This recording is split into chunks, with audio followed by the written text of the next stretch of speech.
अगर आप RAS first grade, SI या सेकंड ग्रेड की तैयारी कर रहे हैं तो ये वीडियो मिस मत करना। वर्ष 2025-26 में कुल खाद्यान्न उत्पादन में कितनी कमी हुई है? खरीफ अनाज में भारी गिरावट, तो बढ़ोतरी किसमें हुई है? आज हम आर्थिक समीक्षा 2025-26 के खाद्य उत्पादन के बारे में विस्तृत चर्चा करेंगे। बिल्कुल परीक्षा के नजरिए से, तो वीडियो अंत तक जरूर देखें। शायद इस साल की सबसे बड़ी कहानी कह रहा है। कुल खाद्यान्न उत्पादन, इसमें एक बड़ी गिरावट दर्ज की गई है।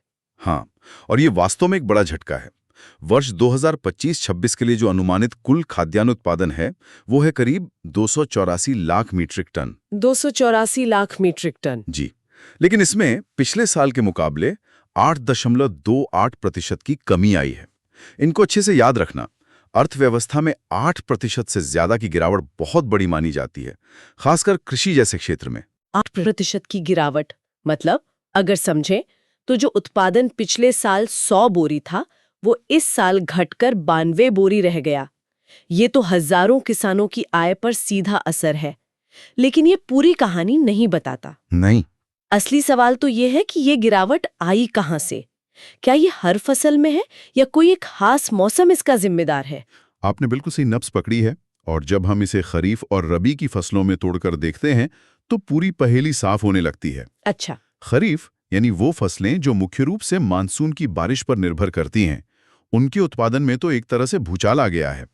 खरीफ का उत्पादन रहा अब 89.55 लाख मीट्रिक टन, जिसमें पिछले साल के मुकाबले -21.61% की भारी कमी आई है। एक मिनट, 21% से भी ज्यादा की गिरावट? जी, 21%। मतलब खरीफ की फसल का 5वां हिस्सा कम हो गया है।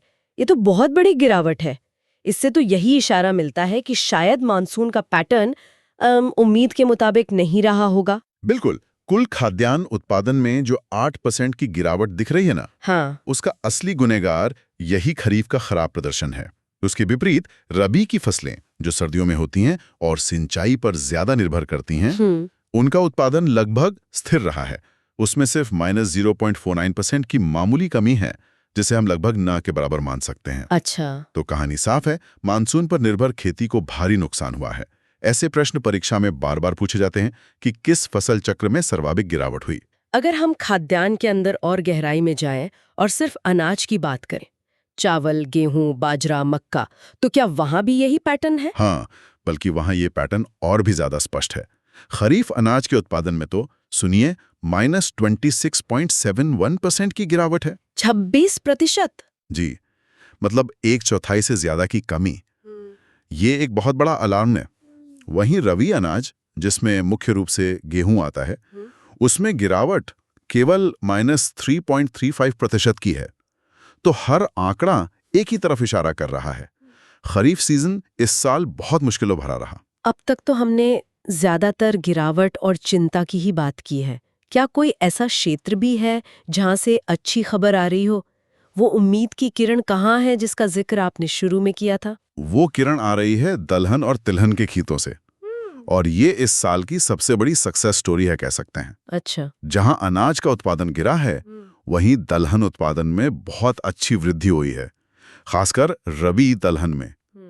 रबी की दालों का उत्पादन रहा 26.61 लाख मीट्रिक टन, जिसमें +22.34% की शानदार वृद्धि हुई है। ये तथ्य परीक्षा उपयोगी है। 22% से ज्यादा की वृद्धि, ये तो जमीन आसमान का फर्क है। एक तरफ खरीफ अनाज 26% गिर गया और दूसरी तरफ रबी दलहन 22% बढ़ गया। दालों के क्षेत्र में ऐसा क्या जादू हो रहा है जो अनाज में नहीं हो पा रहा? ये एक बहुत अच्छा सवाल है।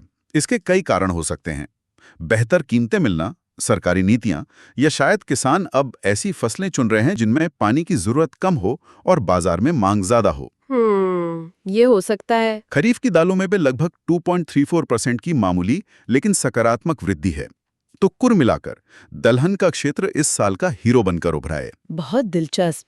तो दालों के अलावा तिलहन यानी तेल वाली फसलें जैसे सरसों, मूंगफली, सोयाबीन, वहां क्या कहानी है? तिलहन में भी अच्छी खबर है। कुल तिलहन उत्पादन 100 लाख मीट्रिक टन के पार चला गया है। वाव! और इसमें 7.18% की एक ठोस वृद्धि दर्ज की गई है। और ये बढ़ोतरी दोनों सीजनों में हुई है। खरीफ तिलहन में लगभग 8% की और रबी तिलहन में करीब 7% की वृद्धि हुई है। मतलब साफ है कि किसान अनाज से हटकर दालों और तिलहन की तरफ जा रहे हैं और उन्हें वहां सफलता भी मिल रही है। ये तो खेती के पैटर्न में एक बड़े बदलाव का संकेत हो सकता है। बिल्कुल, ये सिर्फ एक साल की बात नहीं लगती, ये एक ट्रेंड का हिस्सा हो सकता है। किसान अब बाजार की मांग और मुनाफे के हिसाब से अपनी फसलें चुन रहे हैं, जो एक सकारात्मक बदलाव है। चलिए, अब कुछ प्रमुख वाणिज्यिक फसलों की बात करते हैं। गन्ना और कपास, यहाँ क्या तस्वीर है? यहाँ फिर से मिलेजुली तस्वीर है, जो हमारी दो तरफा चाल वाली कहानी को और पुख्ता करती है। गन्ने का उत्पादन रहा 3.61 लाख मीट्रिक टन, जिसमें -22.37% की बड़ी गिरावट आई है। 22% की गिरावट। हाँ, ये भी खरीफ अनाज की तरह एक चिंता का विषय है, क्योंकि ये भी पानी पर बहुत निर्भर फसल है। और कपास का क्या हुआ? कपास का उत्पादन लगभग स्थिर है। 17.94 लाख गांठों का उत्पादन हुआ, जिसमें सिर्फ 0.34% की मामूली सी बढ़ोतरी है। यहाँ एक मजेदार तथ्य ये है कि कपास को हमेशा गांठ या बेल में मापा जाता है और हर एक गांठ का वजन 170 किलोग्राम होता है। इनको अच्छे से याद रखना, ये एक स्टैंडर्ड माप है। स्थान है। किन फसलों में हम देश के सरताज हैं? ये सूची राजस्थान की कृषि की असली ताकत दिखाती है। कुछ फसलों में तो राजस्थान का लगभग एकाधिकार है, जैसे ग्वार, जिसका इस्तेमाल कई उद्योगों में होता है। देश के कुल ग्वार उत्पादन का लगभग 89% हिस्सा अकेले राजस्थान से आता है। 88%, ये तो लगभग एक छत्र राज है। और कौन सी फसलें हैं? इसके बाद राई और सरसों में राजस्थान पहले स्थान पर है। देश के कुल उत्पादन का 43% से ज्यादा यहीं होता है। बाजरा में भी हम 41% हिस्सेदारी के साथ पहले नंबर पर हैं और कुल तिलहन उत्पादन में भी राजस्थान 23.61% के साथ देश में अव्वल है और मोटे अनाज में भी हमारा पहला स्थान है। ऐसे प्रश्न परीक्षा में बार बार पूछे जाते हैं, इसलिए ये पूरी सूची याद रखें। ये दिखाती है कि राजस्थान देश की खाद्य सुरक्षा में कितना महत्वपूर्ण योगदान देता है। ये तो हुई पहले स्थान की बात। दूसरे और तीसरे स्थान पर हम कहाँ खड़े हैं?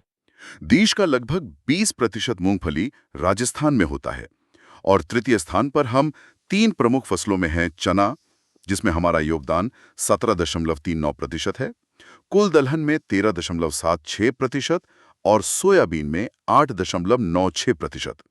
तो आप देख सकती हैं कि दालों और तिलहन में हमारी राष्ट्रीय स्तर पर भी बहुत मजबूत पकड़ है।